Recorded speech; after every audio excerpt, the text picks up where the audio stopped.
back to Children's Church. I'm so glad to have you here with me. All this month we'll be talking about various kinds of independence, because we had July 4th, and I asked Pastor Jim, hey, what should be my theme of the month? And he said, independence and interdependence, if you can make that kid-friendly. And I said, I bet I can. You guys are smart. We'll be fine. Today we're talking about one of my favorite people in the Bible, the first prophetess herself, Miriam. But up until this story, she's not called the first prophetess. Miriam's going to mess up in this story, and she's going to beat God in the desert. Up until this point, she's interdependent with her brothers. She saved her brother when he was a child. She spoke up and brought him to Pharaoh's daughter. She did all of these things, and then she helped lead her people out of Israel, and she led them in song, but she's not a leader yet. Here's how that happens. We're in the book of Numbers, chapter 12. Miriam and Aaron criticized Moses because of the Cushite woman he married, for he had married a Cushite woman. They said, does the Lord speak only through Moses? Does he not also speak through us? And the Lord heard it. Moses was a very humble man, more than any other on earth. Suddenly the Lord said to Moses, Aaron, and Miriam, you three come out to the tent of meeting. So they went out, and the Lord descended in a pillar of cloud and stood at the entrance and summoned Aaron and Miriam. When they came forward, he said, listen to what I say. If there is a prophet among you from the Lord, I make myself known in a vision. I speak to him in dreams. Not so with my servant Moses. He is faithful in all my household. When I speak with him directly, openly, and not in riddles, he sees the form of the Lord. So why were you not afraid to speak against my servant Moses?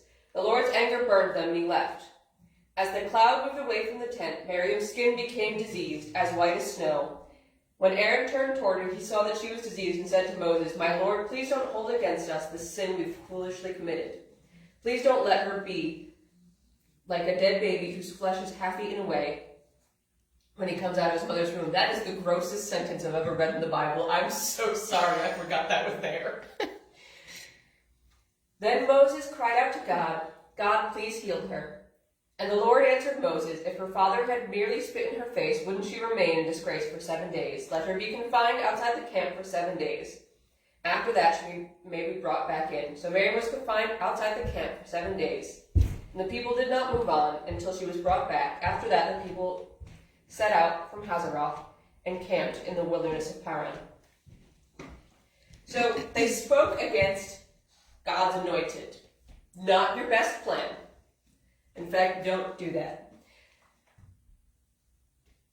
But there's a lot of questions about this passage. You could spend days, weeks, months, years reading about people arguing about why Miriam was afflicted with leprosy and not Aaron, what exactly they were criticizing. There's so much argument. But here's the facts we do know. Miriam spoke against her brother. She spoke against God's anointed. She was punished for it, but not permanently. God taught Miriam a lesson, and she learned from her mistakes.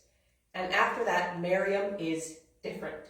She spent 7 days alone with only God to talk to, and she came back different. Miriam is known in the Bible as the first prophetess. She met God in the desert, and she was changed.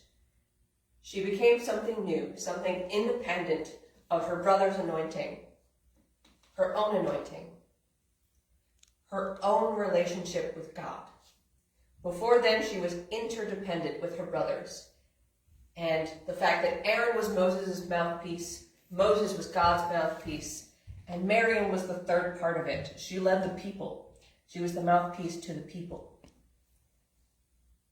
After this, each of them has their own relationship with God.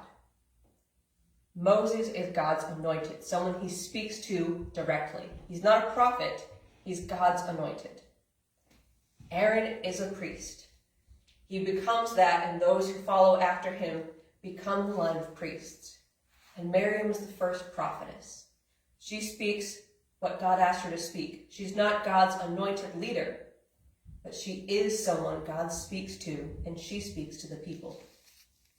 They go from interdependent on one another toward their relationship with God to independent. They can all stand on their own and have their own connection to God. That's what I wanted to talk about today. We'll be talking about different kinds of independence all this month. And the stories get a little wild, guys. I will see you guys back next week. Have a wonderful week.